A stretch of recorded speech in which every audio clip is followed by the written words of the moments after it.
Praise the Lord. கர்த்தருக்கு மகிமை உண்டாவதாக.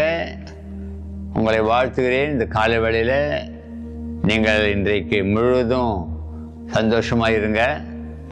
நீங்கள் போகிற இடத்துலலாம் உங்களுக்கு நான் சொல்லுகிற ஆண்டவர் இயேசு எல்லா காரியத்தையும் உங்களுக்கு வாய்க்க செய்வார். கர்த்தருக்கு ஸ்தோத்திரம். நேற்றைய தினத்தில் இயேசு நல்லவர்னு சொன்னேன்ல. கர்த்தருக்கு ஸ்தோத்திரம். இங்கே இந்த பைபிளில் இன்னொரு வசனம் இருக்குது. என்னன்னு கேட்டால், நான் சொன்னதாக மாத்திரம் இல்லை, கர்த்தர் நல்லவர் என்பதை நீங்கள் ருசித்து பாருங்கள். சங்கீதத்தில் 34ஆம் அதிகாரம் 8வது வசனம் இப்படி சொல்லுது, கர்த்தர் நல்லவர் என்பதை ருசித்து பாருங்க. அதை நீங்கள் அனுபவிச்சு பாருங்கன்னு அர்த்தம். நீங்கள் அனுபவம் இல்லாத நல்லவர்னு சொல்ல முடியாது. நான் அனுபவிச்சுட்டேன், அதான் நல்லவர்னு சொல்கிறேன்.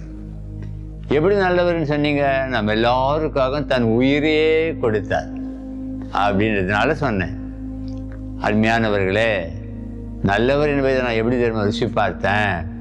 என்னுடைய இளம் பிராயத்தில் நான் வியாதிப்பட்டு ஏறக்குறைய 21 நாட்கள் டைஃபாய்டு காய்ச்சல் இருக்கும் பொழுது யாருமே என்னிடத்தில் வரலை, என்னை என்னவென்று கேட்கலை, என்னுடைய ஜீவன் எப்படின்னு எனக்கு நிலை கிடையாது.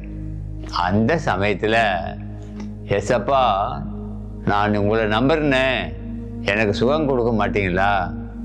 நீர் நல்ல தெய்வம் தானே, நீர் தானே நல்லவர் அப்படின்னு சொன்னேன்.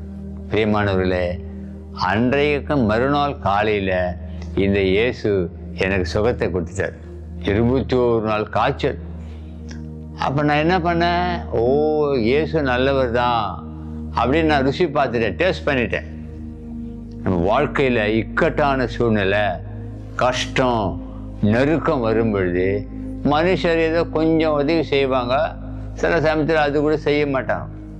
இந்த உலகத்தில் அப்படி தான். பணம் இருந்தால் மனுஷன் வருவான், உன் கையில் எதுவும் இல்லைன்னா வரவே மாட்டான். ஆனால் நம்ம ஆண்டவர் அப்படி கிடையாது. எந்த கஷ்டத்துலேயும் அவர் வருவார், மறைமுகமாக வருவார், இரவில் வருவார், உன் கனவில் வருவார், உன்னோடு கூட நீ கேட்குறத அவர் கொடுப்பார். அதனால தான் சொல்கிறேன், அவர் நல்லவர் என்பதை ருசி பார்த்துப்பார். நீ வேண்டிக்க, உனக்கு கொடுக்குறாரு பார், நிச்சயமாக கொடுப்பார். கர்த்தர் உங்களை ஆசீர்வதிப்பார். ஆமென்.